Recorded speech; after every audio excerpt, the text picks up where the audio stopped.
Hello guys, आप सभी का स्वागत है। आज के इस वीडियो में हम करने वाले हैं सुपर 100 का जो मॉडल टेस्ट पेपर है 2024 के लिए उसके सॉल्यूशन। तो आइए शुरू करते हैं। सब नंबर फर्स्ट में आपको दिया हुआ है कि एक घंटी हर 18 मिनट बाद बजती है और एक दूसरी हर 24 मिनट पर बजती है और एक तीसरी घंटी 32 मिनट पर बजती है। यदि सभी तीनों घंटियां एक समय सुबह 8 बजे बजती है तो दूसरी किस समय पर वे सभी किस साथ बजेगी। तो आपको 3 घंटियां दी हुई है। पहली घंटी 18 मिनट पर बजती है, दूसरी घंटी 24 मिनट पर बजती है और तीसरी घंटी हर 32 मिनट पर बजती है। ये 3 आपको क्या वैल्यू दी हुई है। तो इस तरह के सम सॉल्व करने के लिए हमारे पास जो फॉर्मूला रहता है या जो ट्रिक रहती है वो क्या रहती है। सबसे पहले इन तीनों कंडीशन का क्या लेना पड़ेगा, हमें एलसीएम। क्या करिएगा, सबसे पहले इन तीनों कंडीशन का एलसीएम लीजिएगा। एलसीएम हमारे पास कितना आया, एलसीएम की वैल्यू आई है हमारे पास 288। अब देखिए 288 मिनट, क्योंकि ये जो तीनों वैल्यू दी हुई थी हमें, वो तीनों वैल्यू क्या थी, हर 32 मिनट, 18 मिनट और 24 मिनट के बाद जो हमारी घंटी थी वो बज रही थी। यानी जो इनका एलसीएम आया वो भी मिनट में आया। अब देखिए आपके जो सम में जो ऑप्शन दिया हुआ है, ऑप्शन ए आपको दिया हुआ है,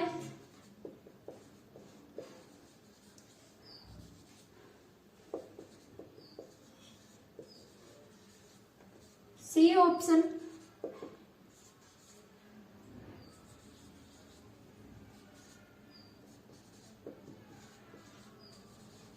ये 4 ऑप्शन आपको दिए हुए हैं। यानी जो ऑप्शन में दिए हुए जो वैल्यू है वो क्या है, आपकी घंटों में दी हुई है। तो यानी हमें यहाँ पर मिनट के क्या बनाने पड़ेंगे, घंटे। तो 288 को घंटे में बदलेंगे तो क्या करेंगे,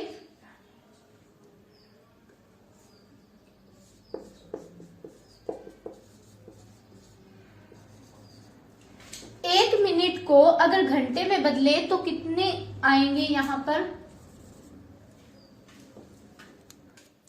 देखिए यहाँ पर 60 को 4 से गुणा किया तो कितना आया, 240। यानी 4 घंटे तो आपके ये बन गए और बचे कितने, 240 में से कितना ऐड करें कि 288 बने। 48 को जो इसके साथ जोड़ा तो कितना बना, 288। यानी कितनी मिनट और बची, 48 मिनट आपकी यहाँ पर बच गई। तो देखिए आगे जो हमें और कंडीशन दी हुई है इसके अलावा वो क्या है कि तो दूसरे किस समय पर वे एक साथ बजेगी। यानी घंटी जो पहले बजी हुई थी वो आपकी 8 बजे बजी हुई थी। तो सुबह की घंटी 8 बजे बजी हुई थी तो हमने क्या किया, 4 को 8 से जोड़ा तो 12, 48 HRS यानी हवर्स। तो ये ऑप्शन आपका ऑप्शन बी है। देखिए एक प्रकार से और फिर देख लेते हैं क्या किया कि आपको 3 घंटी दी हुई थी जिसमें हर घंटी 18 मिनट पर बजती है, दूसरी घंटी आपकी 24 मिनट पर बजती है और तीसरी घंटी आपकी 32 मिनट पर बजती है।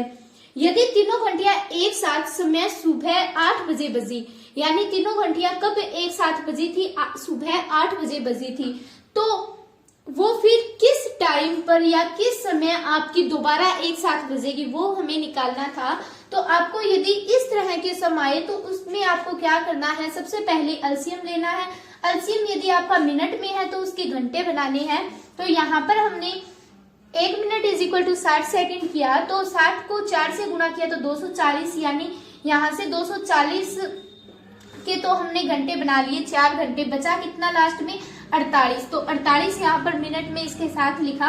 अब सुबह ये तीनों घंटियां किस टाइम पर एक साथ बजी थी, 8 बजे। तो 4 और 8 कितने हुए, 12 और 48 हवर, 12 और आपका जो 48 है वो ऑप्शन बी में है। तो ऑप्शन बी आपका यहाँ पर सही है। अब यदि हम हमारे सेकंड सम की बात करें तो उसमें दिया हुआ है आपको कि ए और बी बस द्वारा एक स्थान से X से Y तक जाने के लिए निश्चित करते हैं। तो A के पास 10 रुपए हैं और उसे पता चलता है कि यह राशि 2 व्यक्तियों के लिए बस किराया 80% है। तो B के पास 3 रुपए है जिस पर वह ए को दे देता है। इस संदर्भ में निम्नलिखित में से कौन सा कथन सही है? आपको ABCD 4 कथन दिए हुए हैं और उनमें से आपको बताना है कि कौन से कथन सही है। पहले कथन की यदि हम बात करें तो आपको दिया हुआ है, अब जो नकदी है वह मात्र 2 टिकटों के लिए पर्याप्त है। ऑप्शन ए में दिया हुआ है। ऑप्शन बी में दिया हुआ है आपको कि एक और टिकट खरीदने के लिए 2 रुपए और चाहिए। ऑप्शन सी में दिया हुआ है 2 टिकट खरीदने के बाद ए के पास 50 पैसे बचेंगे। ठीक है। डी ऑप्शन में दिया हुआ है कि ए के पास अब जो नकदी है वह अभी भी 2 टिकटों को खरीदने के लिए पर्याप्त नहीं है। तो इस को किस तरह से हम सोल्व करेंगे वो देखिए। हमें क्या ज्ञात करना है? किराया ज्ञात करना है। तो जो ज्ञात करना होता है उसे हम क्या कर लेते हैं? मान लेते हैं। तो माना किराया, तो किराए को हमने क्या माना? X रुपए। तो यहाँ पर देखिए आपको जो जो अलग अलग कंडीशन दी हुई है, सबसे पहले उसको शॉर्ट आउट करते हैं कि A और B बस द्वारा X से Y स्थान तक जाने का निश्चय करते हैं। A के पास 10 रुपए हैं। A के पास कितने रुपए हैं? 10 रुपए हैं। और पता चलता है कि यह राशि 2 व्यक्तियों के लिए बस किराया 80% है। 2 व्यक्तियों के लिए, तो एक का किराया यदि X है तो 2 व्यक्तियों का किराया यदि हम माना 2 व्यक्तियों का किराया, यदि हमारे पास एक व्यक्ति का किराया X रुपए है तो 2 व्यक्तियों का किराया कितना होगा? X प्लस X, तो 2X। ठीक है। 2 व्यक्तियों का किराया हुआ हमारे पास 2X। अब देखिए 2 व्यक्तियों का किराया 80% है। 2 व्यक्तियों का के लिए गुणा कितना है?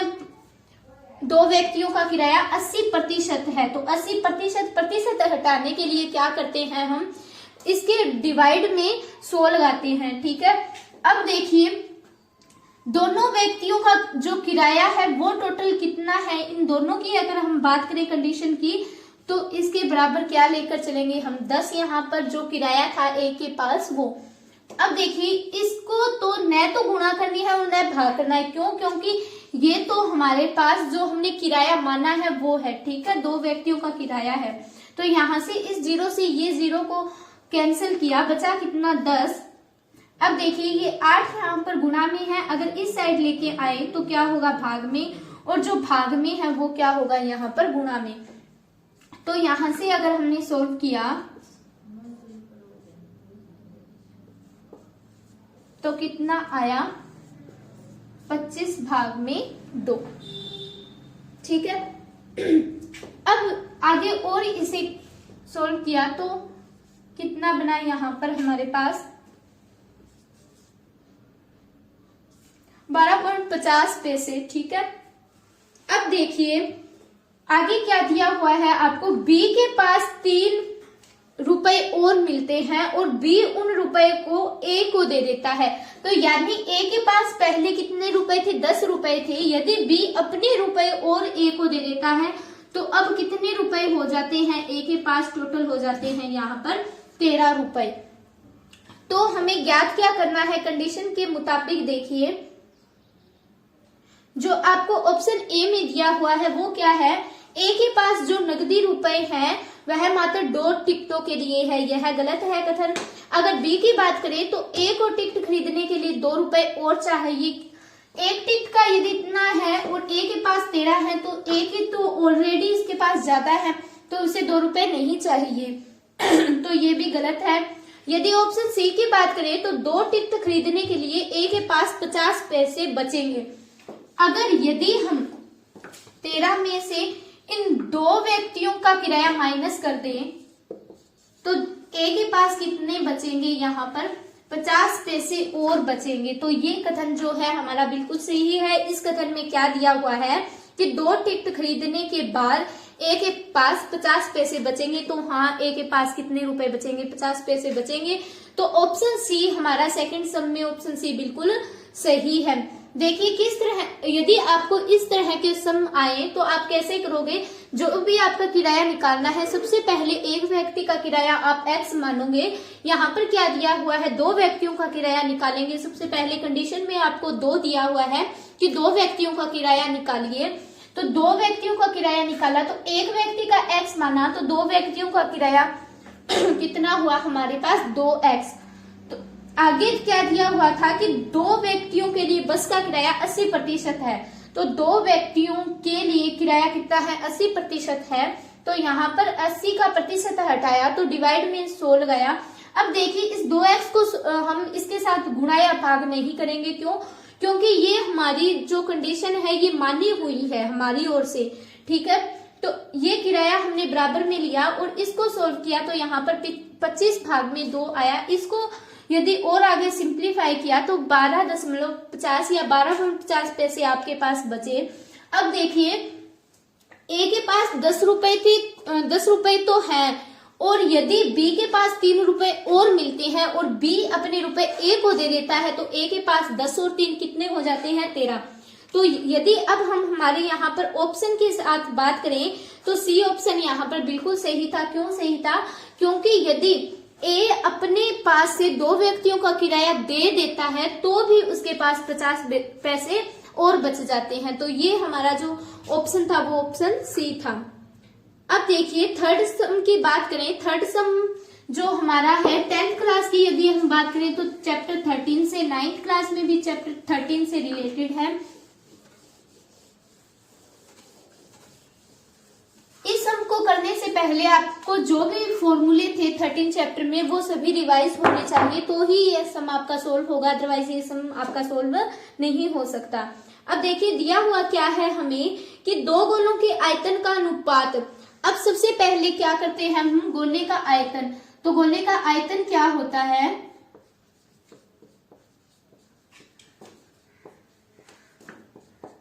थर्टीन चैप्टर में हमने गोले का आयतन किया था, वो क्या था, 4 भाग में 3 पाई आर क्यूब। ठीक है, ये गोले का आयतन था। अब देखिए, अब यदि हम सम की बात करें तो उसमें दिया हुआ है कि 2 गोलों के आयतन का अनुपात 64 और 27 है। 2 गोलों का आयतन यानी पहले का आयतन 4/3 पाई आर 1। पहले गोले का आयतन हम 1 से ले लेते हैं उसकी त्रिज्या, और दूसरे गोले की हम क्या ले लेते हैं, R2 से ले लेते हैं। उनका अनुपात हमेशा डिवाइडिंग फॉर्म में होता है। तो अनुपात कितना दिया हुआ है, पहले का दिया हुआ है क्रमशः है, तो बड़े वाले का 64 है और छोटे वाले का कितना है, 27 दिया हुआ है। 2 गोलों का आयतन दिया हुआ है 64 भाग में 27। तो देखिए यहाँ पर भी 4 है, ये इससे कैंसिल हुआ, पाई से पाई कैंसिल हुआ, बचा कितना हमारा R1 भाग में R2। अब जो ये पावर बची, ये यदि हम इस राइट हैंड साइड लेके आए तो वो आपकी किस में होगी, 1/3 में होगी। सेम इसी तरह है यहाँ पर 1/3। तो 64 का घनमूल कितना होता है, 4 होता है। तो R1 बराबर कितना हुआ, 4, और R2 यानी 27 का जो घनमूल होता है वो कितना होता है, 3 होता है। यदि ना आए तो देखिए 64 को 4 को यदि हम 3 बार गुणा करें तो कितना बनेगा, 64। तो 64 की पावर 3, और दिया हुआ यहाँ पर कितना है, 1/3। तो इस 3 से 3 कैंसिल हुआ, बचा कितना, 4। सेम इसी तरह से यदि हम यहाँ पर करें सोल्व तो 3 गुणा में 3 गुणा में 3, और इसे क्या लिखेंगे, 3 की पावर 3, और जो ये यहाँ पर है 1/3 इसको इससे कट किया तो कितना बचा, 3। तो यहाँ पर क्या लिखा हमने, 3। तो देखिए R1 का मान आपको कितना प्राप्त हुआ, 4। R2 का मान आपको कितना प्राप्त हुआ, 3। ठीक है, अब जो आपको निकालना है, क्या निकालना है कि यदि इन दोनों त्रिज्याओं का योग 7 है, 4 और 3 दोनों इस गोले की त्रिज्या है, योग कितना बन रहा है, 7। तो उनके कुल पृष्ठीय क्षेत्रफल में अंतर क्या होगा। तो आपको कुल पृष्ठीय क्षेत्रफल का अंतर यहाँ पर निकालना है। तो वो देखिए किस तरह से निकालेंगे। अब गोले का पृष्ठीय क्षेत्रफल क्या होता है हमारे पास, 4 पाई आर स्क्वायर, ये होता है गोले का पृष्ठीय क्षेत्रफल। तो यानी इन दोनों के पृष्ठीय क्षेत्रफल के अंतर हमें निकालने हैं। यानी एक बार तो रेडियस आपकी 4 रहेगी और दूसरी बार जो आपकी रेडियस है वो 3 रहेगी। तो दोनों गोलों का अंतर निकाला हमने, तो कितना आया। अंतर के लिए हम क्या करते हैं, दोनों के बीच में माइनस का सिंबल लेंगे यहाँ पर। अब देखिए इन दोनों में से आपका जो कॉमन है वो क्या है, यहाँ पर 4 पाई यहाँ पर भी है और इस तरफ भी है, तो 4 पाई कॉमन आई, तो अंदर क्या बचा, r1 की स्क्वायर माइनस में r2 की स्क्वायर। ठीक है, अब देखिए 4 पाई की वैल्यू जो हमारी है यहाँ पर दी हुई 22 भाग में 7 है, r1 की स्क्वायर, r1 का मान कितना है हमारा, जो हमने यहाँ पर निकाला था 4, तो 4 की स्क्वायर माइनस में r2 का मान कितना है हमारा 3, तो 3 की स्क्वायर। तो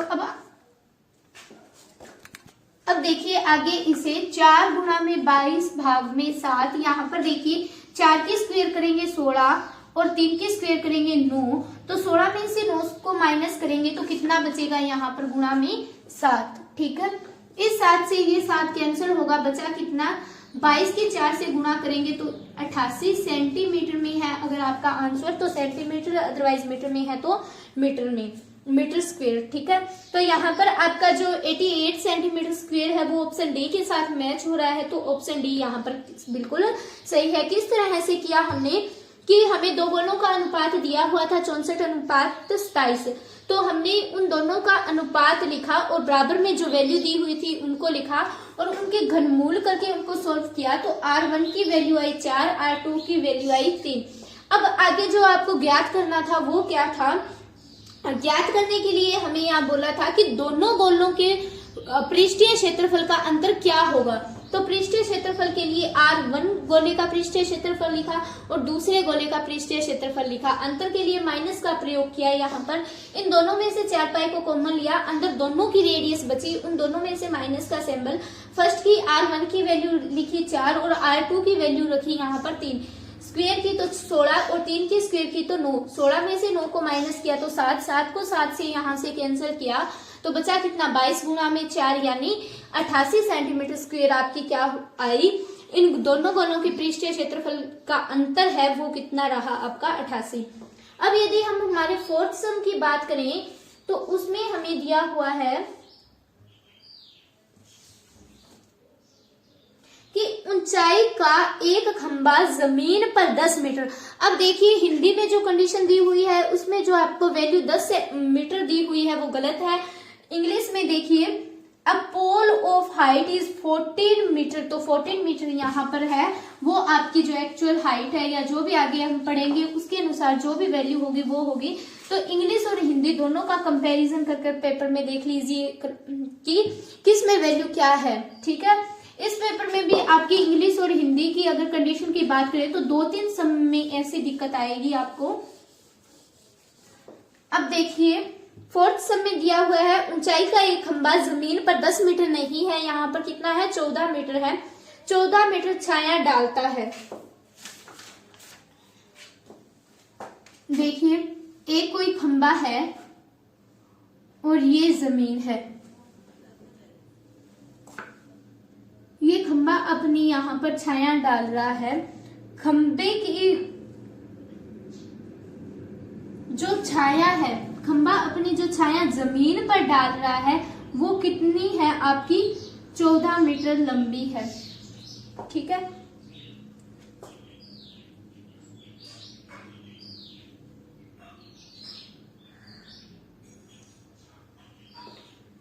और जो आपकी हाइट है यहाँ पर देखिए 14 और 10 दोनों ही है, हिंदी में केवल एक ही वैल्यू दी हुई है 10 मीटर। यहाँ पर क्या है इंग्लिश की अगर हम बात करें सबकी तो उसमें देखिए 14 मीटर और 10 मीटर दोनों ही कंडीशन आपको लेनी है। तो 14 मीटर क्या है हाइट दी हुई है और 10 मीटर क्या है वो जमीन पर क्या है खंबा छाया डाल रहा है 10 मीटर लंबी। ठीक है, इस त्रिभुज को यदि हम नाम दे तो ABC हम यहाँ पर दे सकते हैं। और दूसरी क्या दी हुई है उसी प्रकार एक टावर पर जमीन 70 मीटर लंबी, एक टावर दिया हुआ है वो जमीन पर कितनी छाया डाल रहा है आपकी 70 मीटर लंबी जमीन पर यहाँ पर आप छाया डाल रहा है, तो इसे हम क्या करेंगे, A1 B1 C1 नाम देंगे। अब देखिए इन दोनों को हम किस तरह से सोल्व करेंगे। यहाँ पर देखिए B कोण है और B1 है, वो दोनों इक्वल है। क्यों इक्वल है, क्योंकि दोनों जो मिलकर 90 डिग्री का एंगल बना रहे हैं। और यहाँ पर C एंगल किसके इक्वल है, C1 के इक्वल है। ठीक है,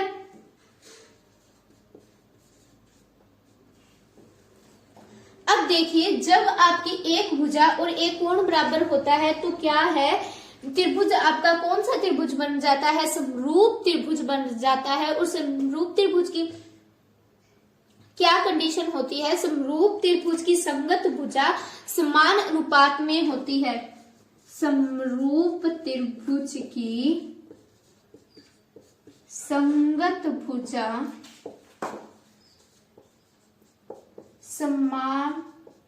समानुपाती या समान अनुपात में होती है।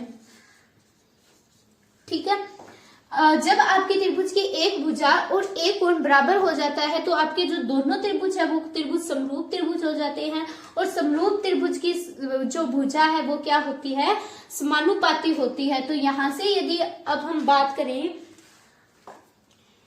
तो 14 भाग में 10 बराबर में आपको इसकी टावर की जो ऊंचाई है वो ज्ञात करनी है। तो h भाग में क्या लिखा हमने, 70।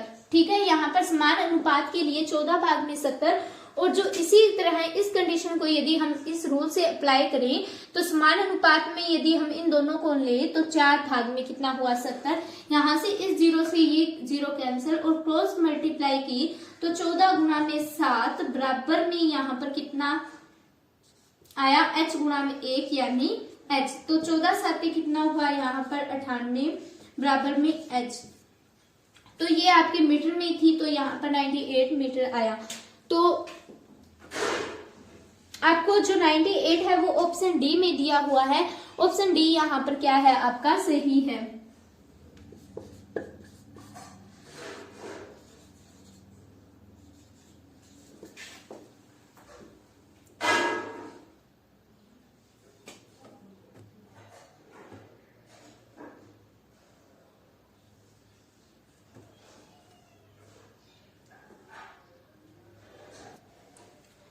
ठीक है, अब यदि हम सम नंबर 5 की बात करें तो उसमें दिया हुआ है कि दो पूरक कोण 7:11 में हैं, तो बड़े कोण संपूरक कोण को ज्ञात कीजिए। अब देखिए यहाँ पर भी यदि हम इस हिंदी में कंडीशन की बात करें तो वो यहाँ पर पूरक नहीं है, कंडीशन में आपको सप्लीमेंट्री यानी संपूरक कोण है। ठीक है, यहाँ पर भी ये पूरक कोण आपको गलत दिया हुआ है। तो दो पूरक कोण के अनुपात कितने दिए हैं, 7 अनुपात आपको 11 दिए हुए हैं। अब देखिए इसको क्या मान लेते हैं 7x प्लस में इसको क्या मान लेते हैं 11x। तो दोनों पूरक कोणों का योग कितना होता है, पूरक कोणों का योग होता है 90 डिग्री, यानी जो कोण 90 डिग्री के होते हैं वो कोण पूरक कोण कहलाते हैं। यहाँ पर देखिए 7 और 11 दोनों मिलकर कितने हुए, 18x बराबर में 90। x को यहाँ से बाहर निकाला तो 90 भाग में 18 कितने पर गया, आपका 5 पर। तो x का मान कितना आया, 5। ठीक है, अब देखिए हमें कौन सा कोण ज्ञात करना था, बड़ा कोण। बड़ा कोण कौन सा है इन दोनों में, 7 वाला या 11 वाला, 11 वाला यहाँ पर बड़ा कोण है।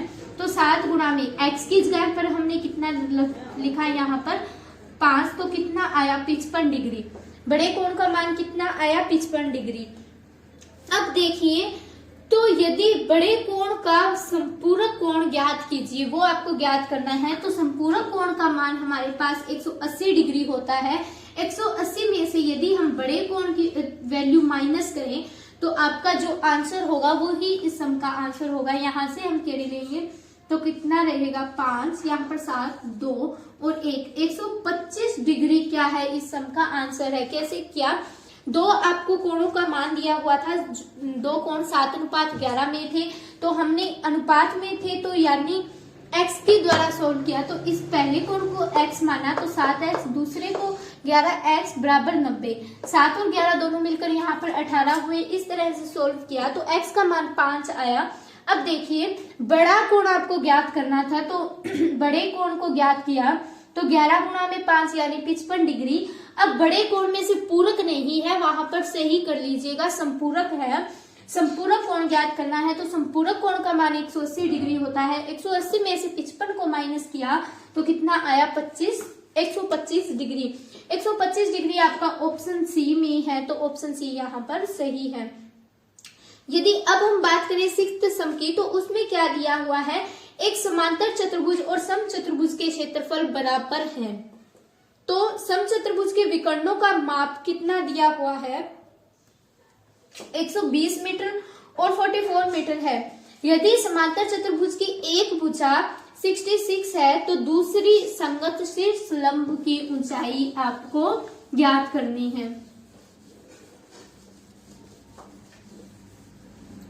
तो यहाँ पर आपको दिया हुआ है समचतुर्भुज और समांतर चतुर्भुज का क्षेत्रफल बराबर है। तो समचतुर्भुज का क्षेत्रफल लगाएं तो 1/2 भाग में विकर्णों का गुणनफल, तो विकर्णों का गुणनफल आपको कितना दिया हुआ है 120 गुणा में 44 बराबर में। अब देखिए ये तो था समचतुर्भुज का क्षेत्रफल विकर्णों का, और दूसरा किसका है, समांतर चतुर्भुज। और हमें पहली ही लाइन में क्वेश्चन में क्या दिया हुआ है, समचतुर्भुज और समांतर चतुर्भुज का क्षेत्रफल दोनों का बराबर है, इसीलिए हमने इन दोनों के क्षेत्रफल को बराबर में रखा। दूसरे में केवल एक ही भुजा का माप दिया हुआ है, दूसरे शीर्ष लंब का माप हमें h यानी हमें यहाँ पर ज्ञात करना है। तो यहाँ पर देखिए हमने यहाँ से सोल्व किया तो 2 को 120 से भाग दिया तो 60 गुणा में 44। अब देखिए यहाँ पर h हमें निकालना है, ये 66 यहाँ पर मल्टीप्लाई में है, अगर इस साइड लेके आए तो डिवाइड में रहेगी।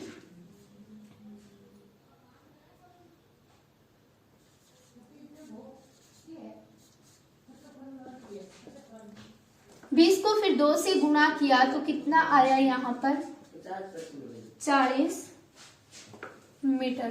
तो जो आपकी हाइट निकालनी थी या शीर्ष लंब आपको ज्ञात करना था वो कितना आया आपका 40 मीटर। तो 40 मीटर ऑप्शन ए में आपको दिया हुआ है। यदि अब हम बात करें हमारे 7th सम की, तो उसमें हमें दिया हुआ है कि किसी पंक्ति में ए बाईं ओर से 11वें स्थान पर है। सबसे पहले इसे साफ करते हैं और फिर यहाँ पर एक एक चीजों को क्या करते हैं, हम शॉर्ट आउट करके लिखेंगे।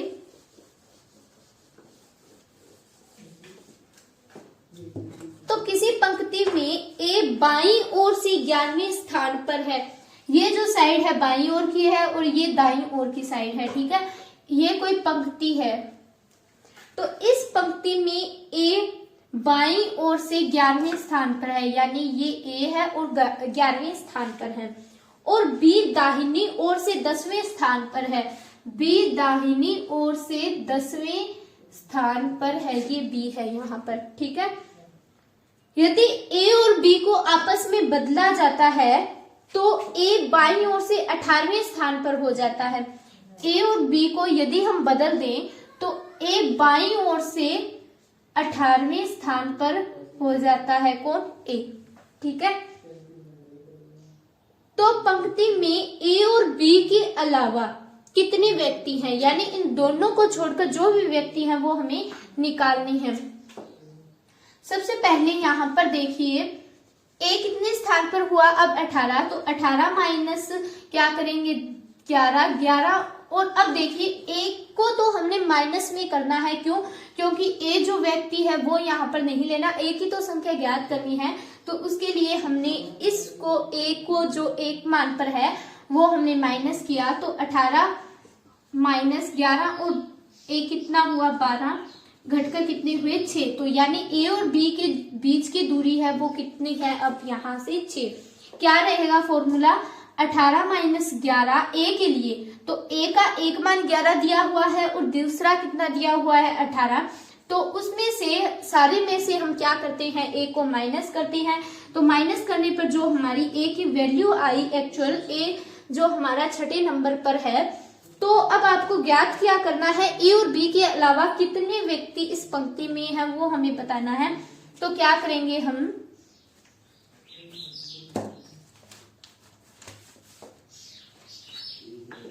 6, 11 प्लस 10, बचे हुए कितने हैं, एक तो 6, एक 11, एक 10। इस वैल्यू से तो हमने ये शॉर्ट आउट करके निकाल दिया कि ए छठे स्थान पर है। तो 6, 11 और 10 इन तीनों को हमने प्लस किया तो कितना आया यहाँ पर 27। अब देखिए 27 सारे व्यक्ति हैं इस पंक्ति में, लेकिन हमें पूछा क्या है, ए और बी के अलावा, यानी ए और बी दोनों को माइनस करना है। तो ये यहाँ पर हमने दोनों को माइनस करने के लिए 2 लिया, क्योंकि एक का एक मान और बी का भी एक मान, दोनों जुड़कर कितने हुए 2। तो 27 में से इन दोनों व्यक्तियों को माइनस किया तो कितना बचा 25। तो ए और बी के अलावा इस पंक्ति में कितने व्यक्ति हैं, तो 25 व्यक्ति इस पंक्ति में है। तो 7th सम का आपका जो ऑप्शन है, ऑप्शन सी यहाँ पर सही है। यदि अब हम बात करें हमारे नेक्स्ट सम नंबर 8 की, तो उसमें दिया हुआ है कि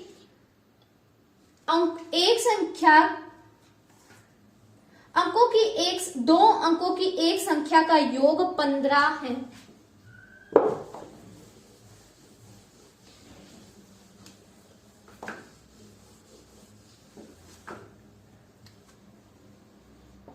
सबसे पहले ऑप्शन ए में 96 दिया हुआ है, ऑप्शन सी में आपको दिया हुआ है 87, ऑप्शन बी में हमें दिया हुआ है 69, ऑप्शन डी में हमें दिया हुआ है 78। तो इनमें से हमें बताना है कि कौन सा ऑप्शन यहाँ पर सही है। अब देखिए आपको जो कंडीशन में दी हुई है कि 2 अंकों की एक संख्या बनती है, कोई भी 2 अंक जिनकी एक संख्या बनती है और जिनका योग कितना है 15 है।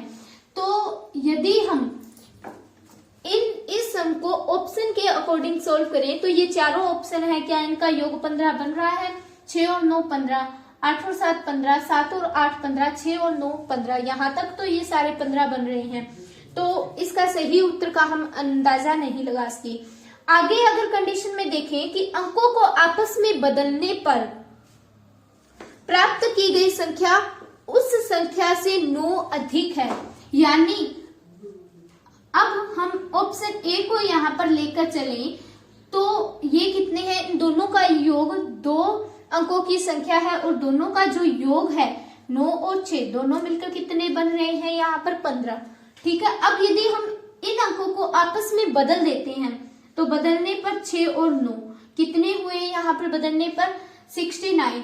तो जो ये दूसरा मान आया है, क्या ये पहले वाले से 9 अधिक है, तो इसमें से 9 अधिक करके देखिए। यदि हमारी ये संख्या बन रही है तो ये ही ऑप्शन हमारा सही है, अदरवाइज नहीं है। तो 9 और 9 18 और 6 1 7 78, यानी 78 हमारी यह संख्या नहीं है, यह 96 है। तो यानी ऑप्शन यहाँ पर ए हमारा गलत है। यदि अब हम बात करें ऑप्शन बी की, तो 6 और 9 दोनों का योग 15 बन रहा है। अब देखिए कंडीशन के मुताबिक इसे बदल देते हैं, बदलने पर क्या बनी 96। क्या ये दूसरी संख्या पहली वाली से 9 अधिक है, देखते हैं।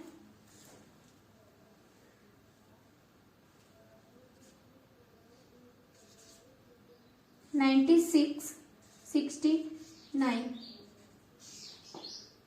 7, तो ये अधिक नहीं है। क्यों? क्योंकि इसका जो यहाँ पर अंतर आ रहा है वो हमारा कितना आ रहा है,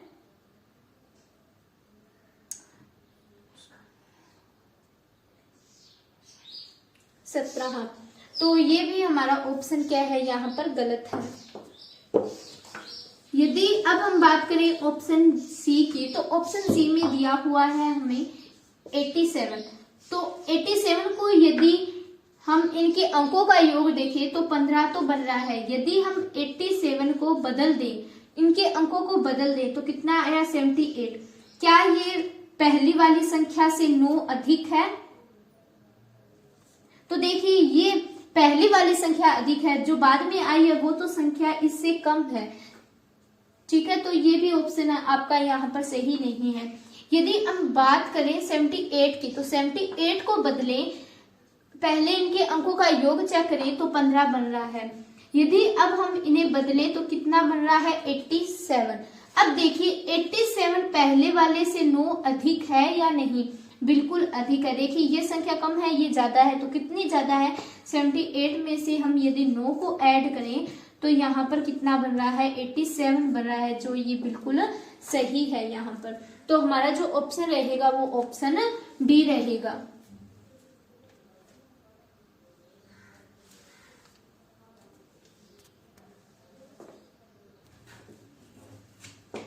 अब यदि हम 9 सम की बात करें तो उसमें आपको दिया हुआ है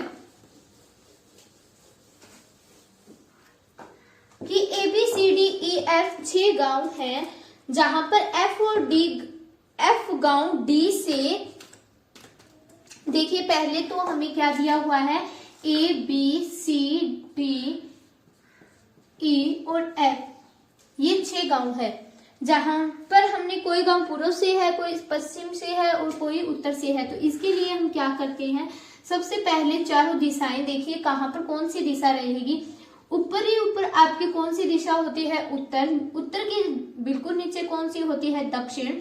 उत्तर के इस साइड आपकी पूर्व, और यहाँ पर कौन सी दिशा रहेगी आपकी, पश्चिम। तो चारों दिशाओं को इस प्रकार लिखा जाता है। अब देखिए सबसे पहले कि F गांव D से 1 किलोमीटर पश्चिम में है।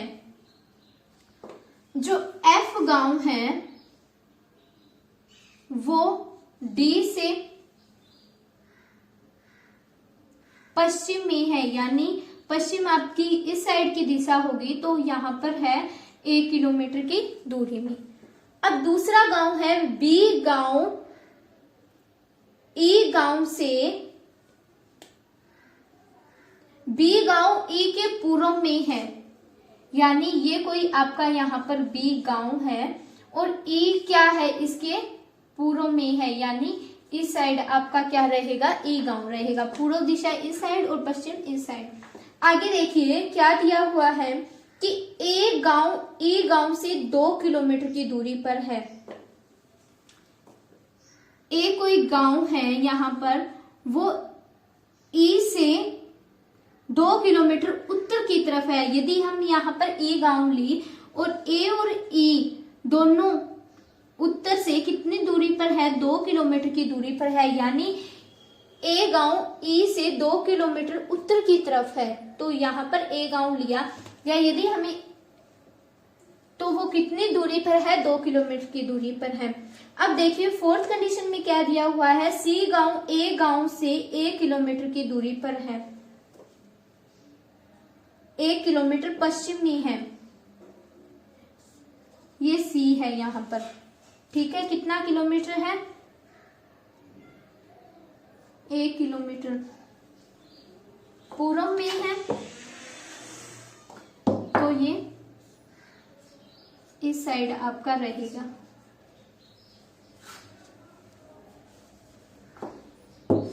अब आगे देखिए D गांव A के दक्षिण में है, A के जो दक्षिण में है यानी नीचे की तरफ, वो कौन सा गांव है, D गांव है, जो 1 किलोमीटर की दूरी पर है। A और D के बीच की दूरी 1 किलोमीटर की है।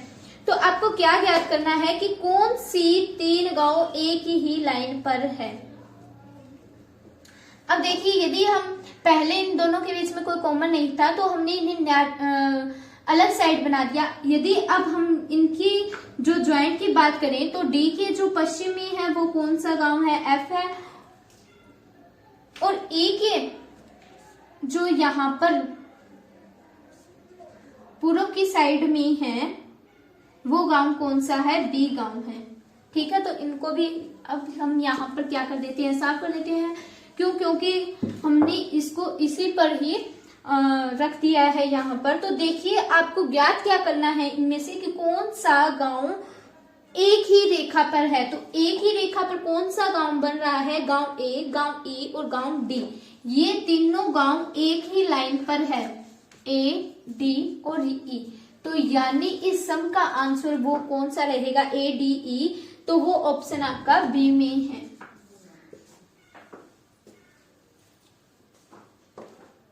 अब यदि हम 10th सम की बात करें तो उसमें आपको दिया हुआ है कि एक नर्सरी में कुल विद्यार्थी 50 विद्यार्थियों को प्रवेश करवाया गया। कुछ विद्यार्थियों में केवल अंग्रेजी बोल सकते हैं और कुछ केवल हिंदी बोल सकते हैं और 10 विद्यार्थी हिंदी और अंग्रेजी दोनों बोल सकते हैं। तो उन विद्यार्थियों की संख्या याद कीजिए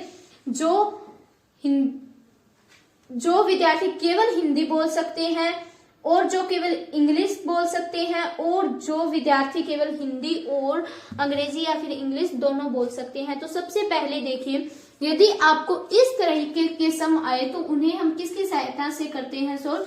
वेन डायग्राम की सहायता से करते हैं। अब देखिए, आपको दो भाषा बोलने वाले विद्यार्थी दिए हुए हैं। कौन कौन सी? एक तो अंग्रेजी भाषा और एक कौन सी भाषा दी हुई है आपको? हिंदी भाषा।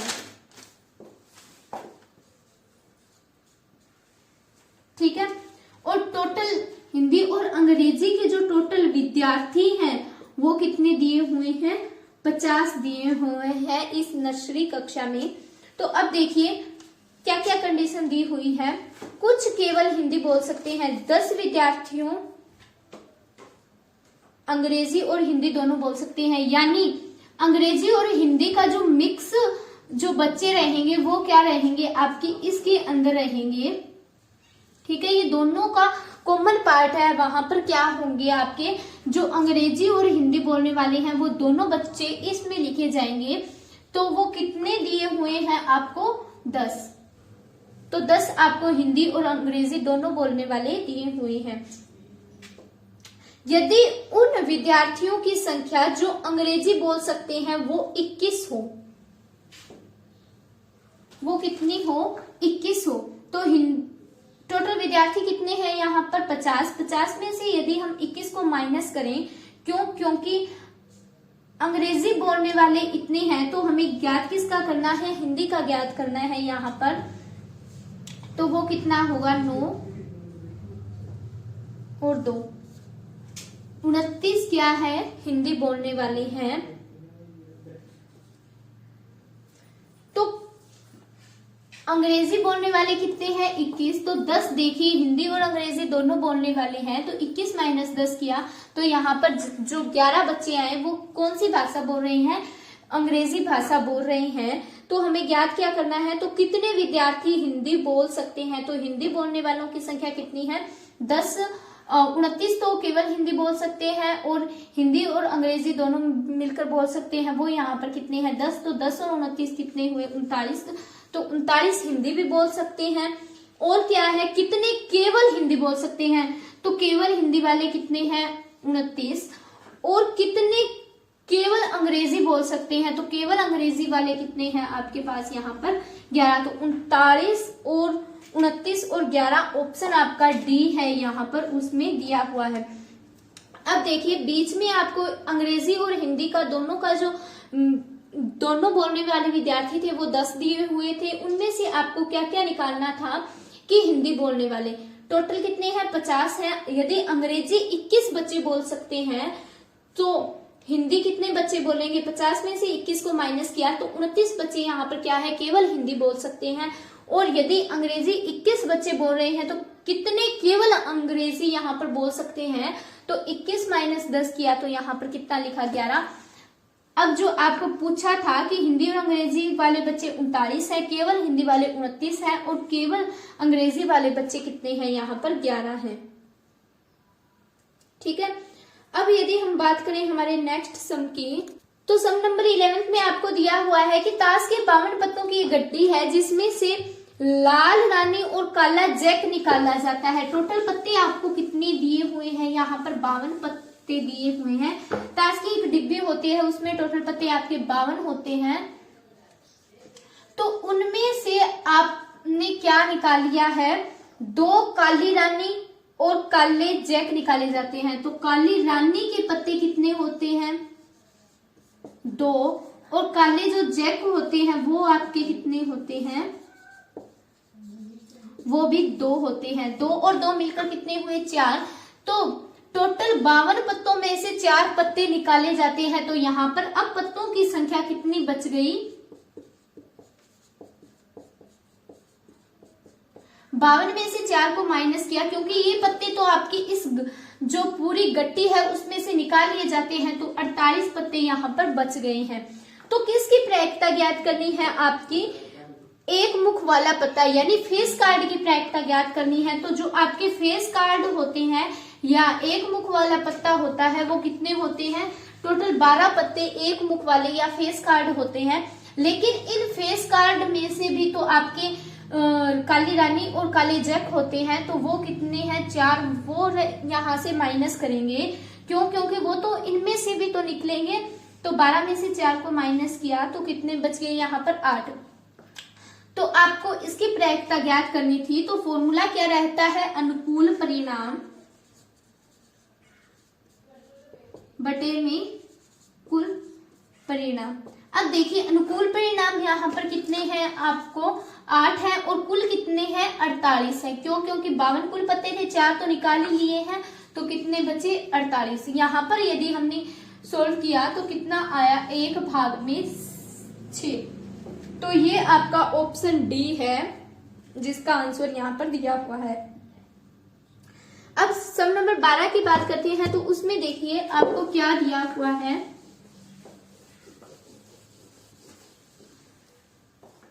पांच व्यक्तियों का एक लक्ष्य पर क्रमशः 6, 7, 8, 9 और 12 हैं। 6, 7, 8, 9 और 12 हैं। ये 5 व्यक्ति हैं, ठीक है। तो सेकंड के अंतराल पर गोलियां दागते हैं। 1 घंटे में लक्ष्य पर वे एक साथ कितनी गोलियां दागेंगे? तो ये पांचों व्यक्ति एक साथ 1 घंटे में कितनी बार गोलियां दागेंगे ये आपको निकालना है। तो 6, 7 और 8 और 9। तो इस तरह के सम हम किस तरह से सोल्व करते हैं? इन समों को सोल्व करने के लिए हम सबसे पहले क्या लेते हैं? एलसीएम लेते हैं। इन तीनों का एलसीएम हमारे पास कितना आएगा?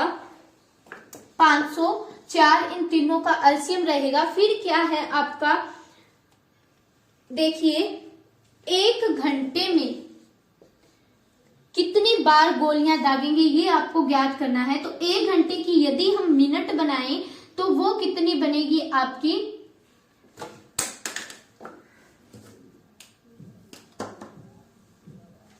60 और 60 की यदि हम सेकंड बनाएं तो वो कितनी बनेगी? 3600 सेकंड, ठीक है।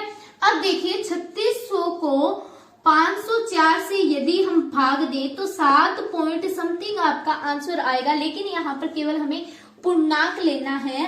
तो जो आपका ऑप्शन है बी वो क्या है? 7 है। तो यानी ये 7 यहाँ पर क्या है? बिल्कुल सही है। अब यदि हम बात करें 30 नंबर सम की, तो उसमें आपको क्या दिया हुआ है कि एक माली आयताकार बगीचे की लंबाई में से 40% वृद्धि करता है। आयत की 2 विमाएं होती है, लंबाई और चौड़ाई, जिसमें से जो माली है वो लंबाई में वृद्धि करता है। यदि हम लंबाई को x मान लें तो उसमें कितनी वृद्धि करता है? यहाँ पर 40% वो वृद्धि करता है, ठीक है। अब देखिए यदि चौड़ाई में वो क्या करता है? 20% कम ही करता है,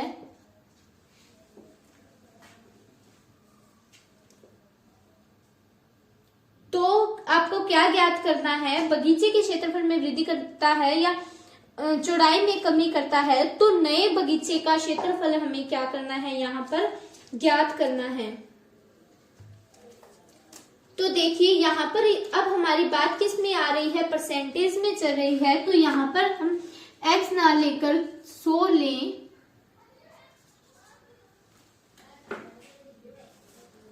अब देखिए 100 + 40 कितने हुए? यहाँ पर 140%, और यहाँ पर माइनस करेंगे तो कितना बचेगा? 80%। अब देखिए आयताकार बगीचा है, तो आयत का क्षेत्रफल क्या होता है? लंबाई गुणा में चौड़ाई। तो लंबाई की वैल्यू कितनी है? 140% गुणा चौड़ाई की कितनी है? 80%। तो 140 गुणा में प्रतिशत को हटाएंगे तो डिवाइड में 100 लिखेंगे। अब इसको सोल्व करेंगे तो यहाँ पर 14 और 18 की गुणा की तो 112 और भाग में कितने हैं? 100। अब देखिए ये कितनी थी? हमने यहाँ पर कितनी ली? 100। तो तो 100 से कितनी ज्यादा है, 12 ज्यादा है। ठीक है, 100 हमने यहाँ पर लंबाई लेकर चले तो 100 से जो आई वैल्यू है वो कितनी अधिक है, 12 अधिक है।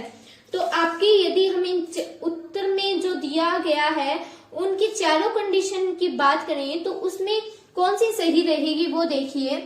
20% बढ़ जाता है, नहीं, यहाँ पर कितना बढ़ा है हमारा, केवल 12% की वृद्धि हुई है।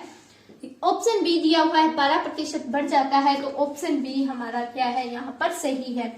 यदि अब हम बात करें हमारे 40 नंबर सम की, तो उसमें देखिए क्या दिया हुआ है आपको। जो 40 नंबर सम है वो आपका चैप्टर 5th 10th क्लास से रिलेटेड है। एपी का धनात्मक भिन्न से प्रारंभ होती है। धनात्मक भिन्न दी हुई है, भिन्न यानी जिसे हम x बटा वाई या p बटा q के फॉर्म में लिखते हैं, वो आपको यहाँ पर माननी पड़ेगी और वो भी वैल्यू प्लस में लेनी है, धनात्मक दी हुई है। तो क्या करेंगे, एक एपी का धनात्मक भिन्न से प्रारंभ होती है और प्रत्येक एकांतर पद एक पूर्णांक हो जाता है यदि पहले 11 पदों का योग। S11 आपको कितना दिया हुआ है, 33। हमने चैप्टर 5th किया था, उसमें योग के लिए कौन सा फॉर्मूला लिया था, SN वाला। तो 11 पदों का योग आपको 33 दिया हुआ है, तो उस एपी का चौथा पद आपको ज्ञात करना है। तो सबसे पहले हमने A1 को भिन्न के रूप में माना 1/2 और वो भी प्लस में, क्यों, क्योंकि धनात्मक है। और D भी कितनी रहेगी, 1/2। यहाँ से A2 कितनी रहेगी आपकी, 1। अब देखिए इस यदि हम इस कंडीशन को सॉल्व करें, क्या हमारा 33 बन रहा है, तो ये मानी हुई कंडीशन है, बिल्कुल सही है, अदरवाइज गलत है। तो देखिए यहाँ पर S11 वाली कंडीशन को सॉल्व करेंगे तो SN का जो हमारा फॉर्मूला रहेगा वो क्या था हमारा, SN बराबर 1/2। SN की जगह पर 11, N भाग में 2A प्लस में N-1 इंटू D। तो यहाँ पर देखिए N की जगह पर जो SN होता है उसके साथ यदि हम कंपैरिजन करें तो N की वैल्यू कितनी है, 11, A की वैल्यू 1/2 प्लस में N की जगह 11 माइनस A गुणा में 1/2। यहाँ पर D की वैल्यू है, S11 की वैल्यू 33 बन रही है या नहीं। इन कंडीशन यदि हम ये कंडीशन लेकर चले तो 11 भाग में 2 से 2 यहाँ पर कैंसिल हुआ, बचा कितना, 1। यदि यहाँ की बात करें तो 11 में से A को माइनस किया तो कितना बचा, 10 को 2 से भाग किया तो 5। अब देखिए 11 भाग में 2, 5 और 1 6, तो 2 3 6, 11 की 3 से गुणा की तो 33, यानी S11 पदों का योग हमारा 33 बन रहा है। तो ये जो मानी हुई कंडीशन हमारी सही है। अब हमें क्या फाइंड करना था, A के प्रथम 4 पदों का योग या A का चौथा पद हमें ज्ञात करना था। चौथे पद के लिए क्या फॉर्मूला रहेगा, A प्लस 3D। हमने चैप्टर में किया था कि A 4 है तो यहाँ पर ज्ञात करने के लिए बोला है तो उसे एक कम करके लिखना है। तो 4 से A कम किया तो 3D। A का मान कितना है, 1/2 प्लस में 3 गुणा में D का मान कितना है, 1/3। 3 से 3 यहाँ पर कैंसिल हुआ तो कितना बचा, D यहाँ पर कितना है, 1/2 है। ठीक है, तो यहाँ से यदि हम सोल्व करेंगे तो 1/2, 3 1 3 प्लस का सिंबल 2, 3 और 1 दोनों मिलकर कितने हैं, 4 भाग में 2। तो जो 2 आपका ऑप्शन में है वो है ऑप्शन ए में। अब हम यदि 50 नंबर सम की बात करें तो उसमें दिया हुआ है आपको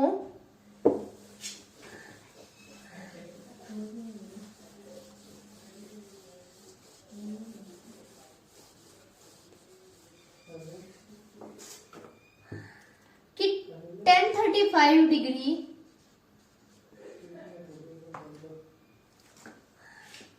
डिवाइड में कोट 55 डिग्री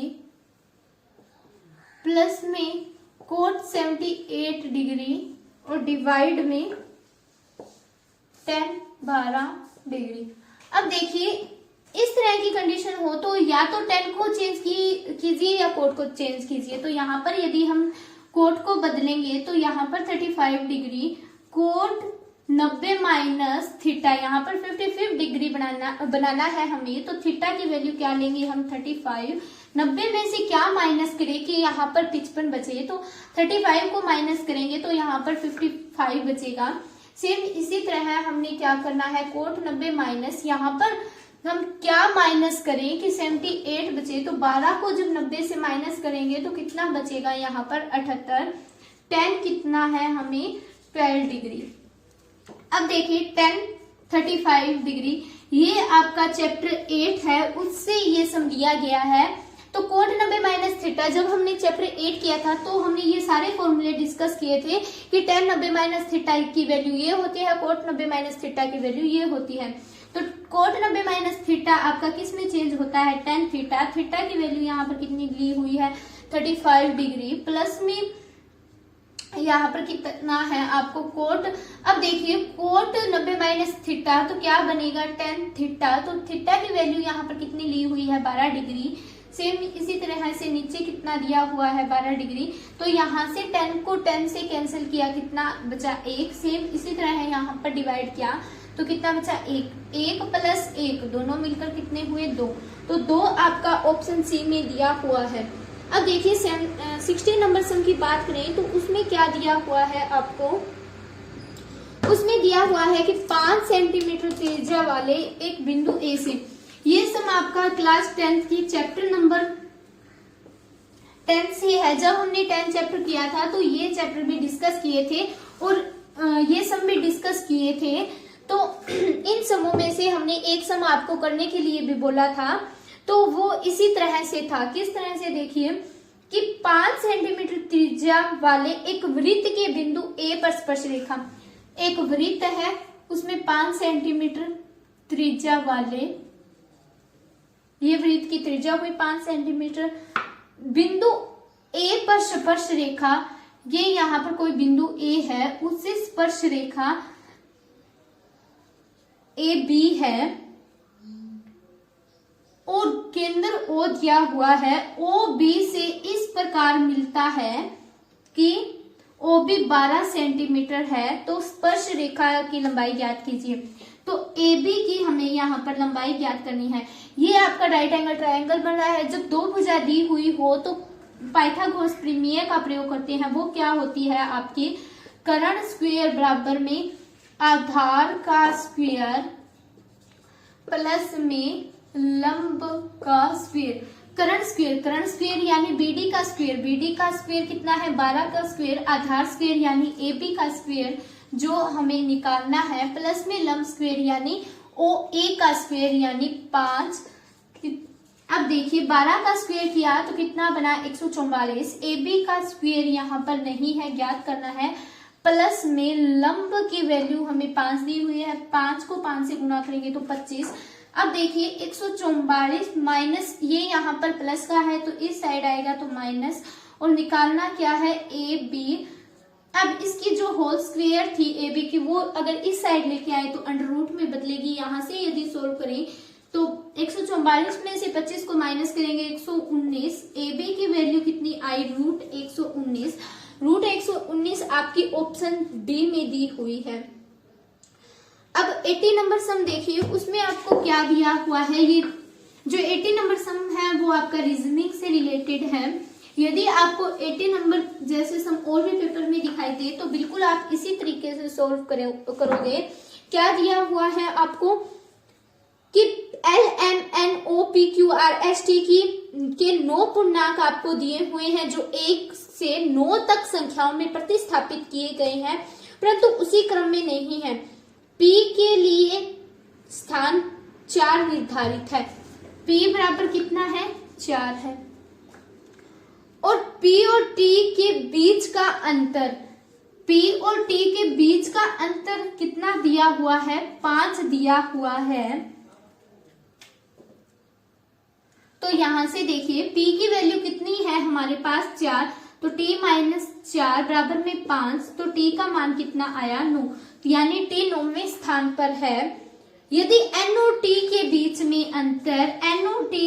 में अंतर 3 है तो N के लिए निर्धारित संख्या ज्ञात कीजिए। किसके लिए करनी है हमें, n के लिए। तो यहां से देखिए t की वैल्यू हमें दी हुई है वो कितनी है, 9। तो यहाँ पर t की जगह पर 9 लिखा, माइनस में n बराबर में 3, माइनस का n 3, ये 9 इस साइड प्लस का है, इस साइड आके क्या होगा माइनस का, n बराबर में 3 में से 9 को माइनस किया, माइनस का 6, तो n बराबर कितना आया 6। तो यानी n कितवें स्थान पर है, n छठे स्थान पर है। अब देखिए यदि अब हम बात करें हमारे सम नंबर 19 की, तो उसमें दिया हुआ है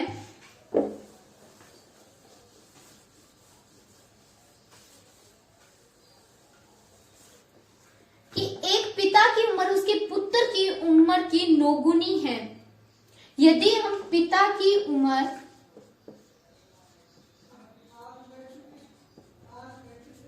x वर्ष माने तो क्या है,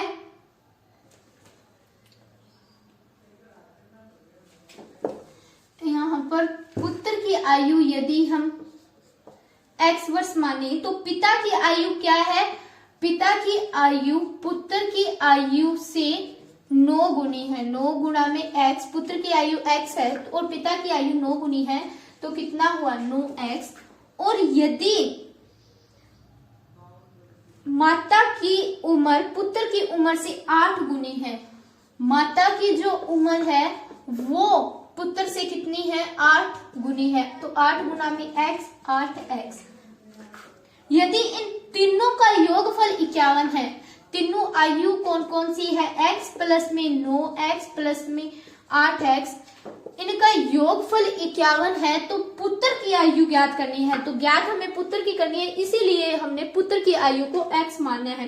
पिता की करनी होती तो हमने पिता की आयु x लेनी होती, ठीक है। तो यहाँ पर देखिए इन तीनों का योगफल दिया हुआ था, तो हमने प्लस का सिंबल यूज किया तीनों के बीच में। 9 और 1 10, 10 और 8 18, x बराबर में 51। तो यहाँ पर x को बाहर निकाला तो 51 भाग में 18, तो अब भाग दिया तो x बराबर में कितना आया 3। एक देखिए हमने यहाँ पर छोटी सी मिस्टेक कर दी है, वो क्या है हमारी कि हमने जो पूछा गया था वो क्या था हमसे, पिता और माता की उम्र का योगफल है केवल 18। तो यहाँ पर हमने पुत्र का योगफल नहीं लेना है, केवल माता और पिता का ही लेना है, ठीक है। तो माता और पिता का योगफल कितना है, यहाँ पर 51 दिया हुआ है, तो 8 और 9 17। तो यहाँ से 17 को जब भाग दिया 51 से तो कितना आया, x बराबर में 3। तो ये आपका ऑप्शन डी है यहाँ पर 3 साल, ठीक है। अब देखिए सम नंबर 20 की बात करें तो उसमें आपको एक टेबल भी दी हुई है। क्या है कि एक मोटर गाड़ी के मालिक ने पेट्रोल की कीमत बढ़ने पर उसकी मासिक पेट्रोल उपभोग कम कर दी। कीमत का संबंध इस प्रकार से है, ये आप साथ साथ ये वीडियो देखोगे तो या तो आप पेपर को फोटो स्टेट करवा लीजिए, क्योंकि उससे सम देखकर आप सोल्व कर लीजिए जो यहाँ पर करवा रही हैं। तो ये टेबल दी हुई है आपको, जो मैं यहाँ पर जो नाम है वो क्या है, कीमत रुपए प्रति लीटर है, वो कितने दिए हुए हैं 40, 50, 60 और 75 हैं। और जो आपको मासिक उपभोग दिया हुआ है उसकी वैल्यू क्या दी हुई है, 60, 48, 40 और 32 दी हुई है, ठीक है। अब देखिए यदि कीमत बढ़कर 80 प्रति लीटर हो जाती है तो उसका अनुपातिक उपभोग क्या होगा, तो अनुमानित उपभोग हमें क्या करना है, ज्ञात करना है। तो जिसे ज्ञात करना है उसे हम मान लेते हैं, माना अनुमानित उपभोग x मान लिया। तो देखिए कितने पर ज्ञात करना है हमें, 80 पर, तो 80 गुणा में x। अब देखिए इन सारों की गुणा कीजिए, कितना आ रहा है उन गुणा। यदि हम 60 और 40 की गुणा करें तो वो भी कितनी बन रही है, 2400। यदि हम 50 और 48 की गुणा करें तो वो भी 2400 बन रही है। तो यानी बराबर में कितना लिखा हमने, 2400। अब x की वैल्यू निकालनी है तो 2400 अब 80 यहाँ पर गुणा में है तो इस साइड आएगा तो भाग में 0 से 0 कैंसल, तो कितना आया x बराबर 30। तो यानी जो अनुमानित उपभोग था जो हमने x माना था उसकी वैल्यू हमारे पास 30 आई। 30 ऑप्शन ए में है। यदि इस तरह के सम आए तो आप इस तरह से सोल्व कर सकते हो। यदि हम सम नंबर 21 की बात करें तो ये भी हमारा चैप्टर 12 से रिलेटेड है 10th क्लास के, जहां से हमने त्रिज्याखंड का क्षेत्रफल भी निकालना सीखा था और परिधि निकालनी सीखी थी, वृत्त का क्षेत्रफल निकालना सीखा था। तो उससे ये रिलेटेड है कि एक वृत्त की त्रिज्या जिसकी परिधि 36 सेंटीमीटर और 20 सेंटीमीटर व्यास वाली है, यानी आपको दो व्यास दिए हुए हैं, R1 जिसकी 36 है, R2 जिसका कितना दिया हुआ है 20 दिया हुआ है, ये व्यास दिए हुए हैं। यदि हम इनकी रेडियस निकालें तो भाग में कितना लगाएंगे 2, तो यहां से रेडियस कितनी आएगी अगर सोल्व करें 18, यहां से करें तो कितनी आएगी 10। ठीक है, तो ये R1 और R2 दो रेडियस आ गई। तो ज्ञात क्या करना है, दो वृत्तों की परिधि के योग के बराबर है, यानी हमें R का मान ज्ञात करना है इन दोनों से। तो एक वृत्त बड़े वृत्त की परिधि को 2 पाई R माना और दोनों के योग के बराबर है, तो 2 पाई R1 प्लस में 2 पाई R2। बड़े वृत्त की परिधि दोनों छोटे वृत्तों की परिधि के योग के बराबर है, जहां से हमने क्या करना है, बड़े वृत्त की त्रिज्या को ज्ञात करना है। यहां से क्या कॉमन है, 2 पाई कॉमन है, अंदर क्या बचा R1 प्लस में R2, तो 2 पाई से 2 पाई कैंसिल हुआ, निकालना R था, R1 प्लस R2 18 और 10 कितने हुए, दोनों मिलकर हुए 28 सेंटीमीटर। तो R की वैल्यू हमें निकालनी थी, वो कितनी आई 28 सेंटीमीटर, आपका ऑप्शन सी है। ठीक है, अब 22वां देखिए, 500 मीटर की एक दौड़ में B A से 45 मीटर आगे है। कुल दौड़ कितने मीटर की है, 500 मीटर की है और A दौड़ जीत जाता है, यानी A ने कितने किलोमीटर दूरी तय कर ली है, 500 किलोमीटर दूरी तय कर ली है, 500 मीटर की है सॉरी, तो 500 मीटर दूरी तय कर ली है। तो A तभी जीता है जब इसने पूरी 500 दूरी तय की है मीटर की। तो A बराबर वैल्यू कितनी आई हमारे पास 500। अब देखें B 500 मीटर की दौड़ में B A से 45 मीटर से आगे से आरंभ करता है, यानी एक तो B 45 मीटर आगे से आरंभ करता है, तो ये वैल्यू माइनस में लिखी, और B अभी भी पीछे है, कितना पीछे है 35 मीटर A से पीछे है।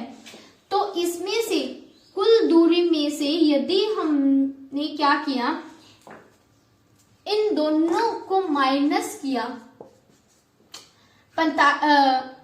45 और 35 को माइनस किया, क्यों, क्योंकि कुल दूरी कितनी है 500 है, और जिसमें से A आगे से प्रारंभ करता है कितना 45, तो 45 तो ये कम होंगे, और 35 मीटर पीछे है तो 35 ये भी यहाँ पर क्या होंगे, कम होंगे, इसीलिए हमने यहाँ पर वैल्यू माइनस में लिखी। यदि प्लस में करके दोनों को जोड़कर माइनस में करें तो भी सही है। तो 500 और 45 और 35 दोनों मिलकर कितने हुए यहाँ पर 80, तो 500 में से 80 को माइनस किया तो कितना आया 420। अब ये B की तय की गई दूरी है, तो A और B दोनों का अनुपात ज्ञात करना है हमने, A की चाल तथा B की चाल का अनुपात। तो A की चाल कितनी है 500 है और B की चाल कितनी आई 420। तो अनुपात ज्ञात करने के लिए दोनों को अनुपातिक फॉर्म में लिखा, यहाँ पर कितना आया 25 और यहाँ पर सोल्व किया तो कितना आया 21। 25 और 21 आगे और डिवाइड नहीं होते हैं, तो 25 अनुपात 21 हमारा ऑप्शन ए है। तो इस सम का ऑप्शन ए सही है। अब यदि हम बात करें हमारे 23 नंबर सम की, तो उसमें क्या दिया हुआ है कि किसी बस में यात्रा करने वाले व्यक्तियों के एक समूह में 6 व्यक्ति तमिल बोलते हैं। सेम वही सम उसी तरह से सम हमारा रिपीट हुआ है, जिस जैसा सम हमने पहले भी वेन डायग्राम की सहायता से सोल्व किया था। उस सम में क्या था कि किसी बस में यात्रा करने वाले व्यक्तियों की एक समूह में 6 व्यक्ति तमिल बोलते हैं और कुछ हिंदी बोलते हैं, कुछ गुजराती। तो यानी हमारी 3 कंडीशन होगी यहाँ पर। तो इन तीनों को वेन डायग्राम से समझेंगे हम।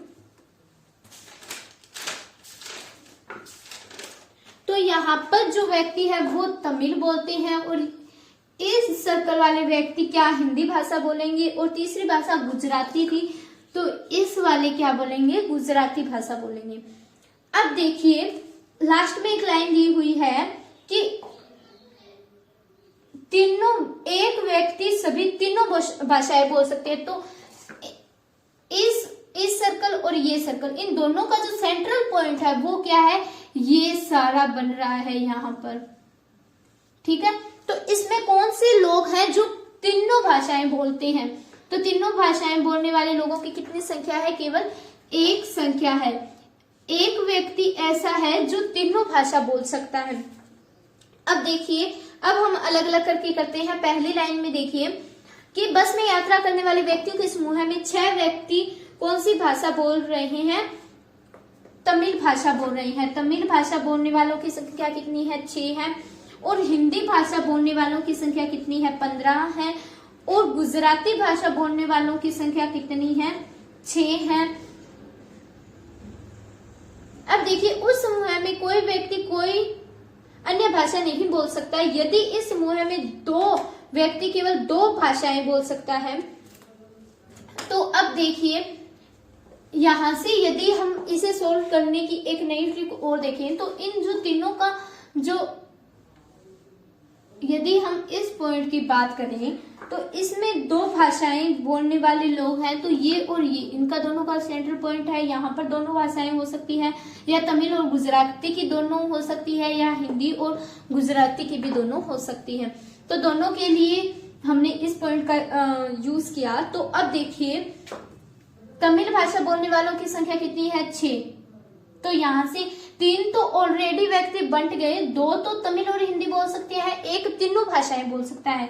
यदि हम केवल तमिल वाले की लिखें तो केवल तमिल भाषा कितने व्यक्ति बन सकते हैं? 6 में से 3 तो यहाँ पर आ गए, कितने बचे? 3। तो 3 तमिल बोल सकते हैं। अब देखिए 15 हिंदी बोल सकते हैं, तो 15 में से 3 तो यहाँ पर आ गए, बचे कितने? 12। और 6 कौन सी भाषा बोल सकते हैं? गुजराती बोल सकते हैं। तो देखिए 6 का 1 तो यहाँ पर आ गया, 2 तो इन दोनों का था। हिंदी और तमिल का सेंट्रल पॉइंट 2 है, लेकिन जो 1 है वो केवल इस थर्ड वाले सर्कल का है। तो 6 कौन सी भाषा बोल सकते हैं? गुजराती। तो ऑलरेडी 1 यहाँ पर आ गया है, तो जो 6 में से 1 को माइनस करेंगे तो 5 व्यक्ति केवल गुजराती बोल सकते हैं। 6 तो सारे थे, सारों में से 1 यहाँ पर आ गया, बचा कितना? 6। अब हमें तब इस समूह में कुल कितने व्यक्ति हैं, सारे व्यक्तियों की संख्या ज्ञात करनी है। तो 3 और 2 5 और 1 6, 6 और 12 कितने हुए? 18, 18 और 5 23। तो यानी इन सारों को जोड़ किया, 3 2 प्लस 1 प्लस 12 प्लस 5, 3 और 2 5 और 1 6, 6 और 12 18, 18 5 23। तो 23 व्यक्ति इस समूह में कुल है। 23 ऑप्शन सी में है, आपका ऑप्शन सी यहाँ पर सही है। सम नंबर 24 की बात करें तो उसमें हमें दिया हुआ है कि एक त्रिभुज ABC है। ABC एक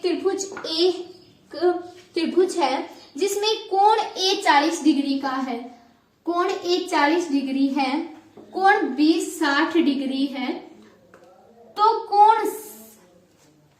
तो त्रिभुज ABC में सबसे लंबी भुजा कौन सी है? यानी C तो हमें दिया हुआ नहीं है, तो एक तो C एंगल का मान निकालेंगे, फिर इन तीनों कोणों में से ज्ञात करेंगे कि कौन सी भुजा बड़ी है। तो देखिए त्रिभुज बन रही है, तो त्रिभुज के तीनों कोणों का योग कितना होता है?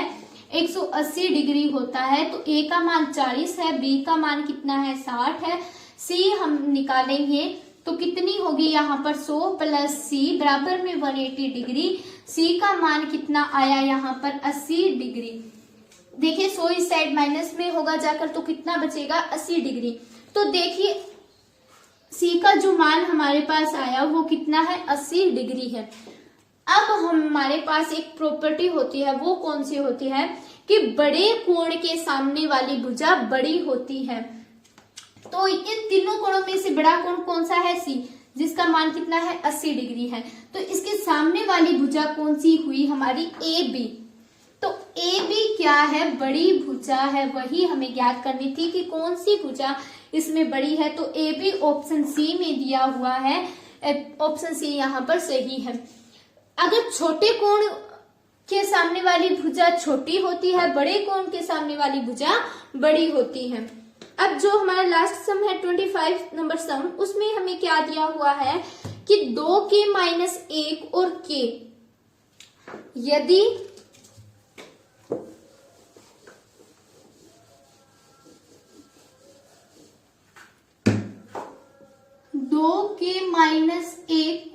k है और समीकरण 10x माइनस के 9y बराबर में 12 है, तो k का मान ज्ञात कीजिए।